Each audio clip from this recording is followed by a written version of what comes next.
Hello, YouTubers, friends, compatriots, bootlicker, shills, death slaves, hurts, peasants, vassals, minions, meat sacks. I'm Useful Idiot. Welcome.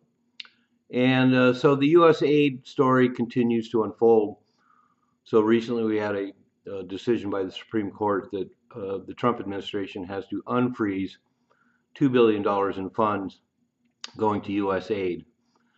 So the first thing, of course, is it shows that in spite of all the hoopla over the last few years, that the Supreme Court definitely is unbiased and supports both conservative and liberal causes. So there's no bias in this case, because you'd think if all the conservative judges are stacked against liberals and then we get a decision like this, it shows they continue to be unbiased. People just decry some of their decisions because it doesn't go the way they want it to go. But in this case, I have to kind of scratch my head because granted, the way that Trump is going about certain things is a little reckless and not really thought out sometimes. But I kind of understand it because, for example, with USAID, everything needs to be frozen right now, and they have to pause everything and then take a look at where all this money is going.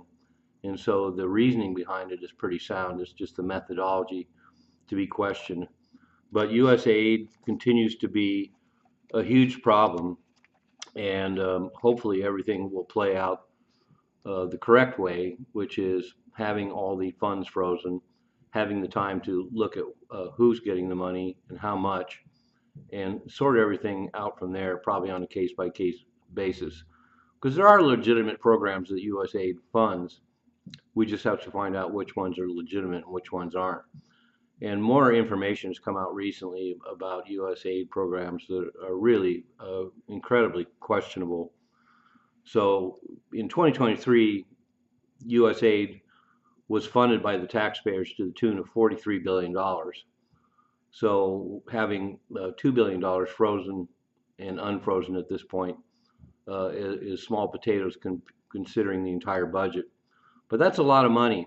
And line by line, when they start going through it, which is what they're doing now, we find program after program that shouldn't be funded by the taxpayers.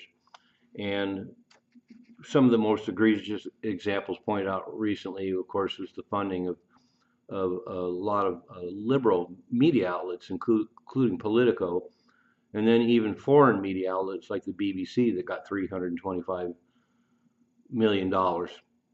And then we also know that USAID went to fund the Arab Spring revolutions through NGOs and the color revolutions in Eastern Europe, also with NGOs. So that's where we really have to start looking closely, is all these NGOs. And there's a bunch of revelations that came out recently about NGOs. There's one called Deloitte that got $1.2 billion between 2012 and 2023. And they're an accounting firm in the UK, once again, a foreign outlet, and all that money is directed towards DEI projects. And that's where a lot of this money going to DEI projects is a serious problem. Once again, it's a social engineering experiment by the Biden administration and liberals, and taxpayer money shouldn't be going to that. So there's a whole list of FH 1360, a nonprofit, funding their DEI projects from 2012 to 2023, and they got $3.8 billion. Chemonics International got $4.5 billion. Development Alternatives Incorporated got $3 billion. ABT Associates Incorporated has got $2.6 billion. RTI International got $2.3 billion. John Snow International got $1.8 billion. ARD Incorporated got $1.5 billion. And JPEGO Corporation nonprofit got $1.3 billion. And then Eco Health, that helped fund the Wuhan lab, got $30 billion from 2022 to 2024 for Ukraine. And so these are all examples of money, taxpayer money, that shouldn't be doled out. This is just another addition to all the direct aid that the United States gives to Ukraine. And there's lots of other examples that don't get lumped into that, and particularly NGOs like all the ones I just listed. And when you start adding up all those numbers, it starts turning into real money. And another great example that popped up recently was a local story in Texas, a San Antonio nonprofit called Family Endeavors, and they did a little investigation, and they found out most of their buildings are empty. They're supposedly running a migrant center, which remains empty at this point, and they justify it by saying that they're getting ready to do something with the migrant center. But they get $250 million a year, and $250 million a year, $18 million a month. And it's a front, it's a facade.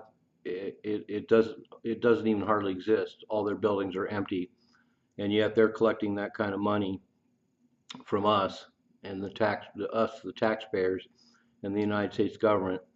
It's basically a fraud.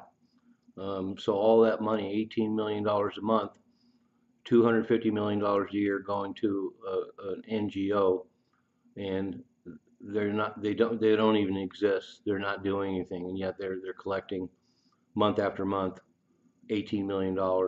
And so these are all the great examples of why USAID needs to be defunded, and hugely reduced in size, which of course they've already done. They used to have 10,000 employees. I think they have about a few hundred or a few thousand now, but they really pared it back. And this is the kind of stuff that needs to be done. And as I've talked about in other videos, and plenty of other people have talked about, we need to go line by line and look at each agency, and every government agency. This is just one, and find out who's getting the money and what it's for, because these are prime examples of the fact that a lot of these programs have just run amok and nobody's looked at them, and huge amounts of fraud and waste are occurring every single day, and it's just taxpayer money flushed down the toilet. And that's the moral hazard of huge amounts of money, no accountability, and in a case like this Family Endeavors in San Antonio, Texas, they don't even exist. I'm a useful idiot. Don't you be one too?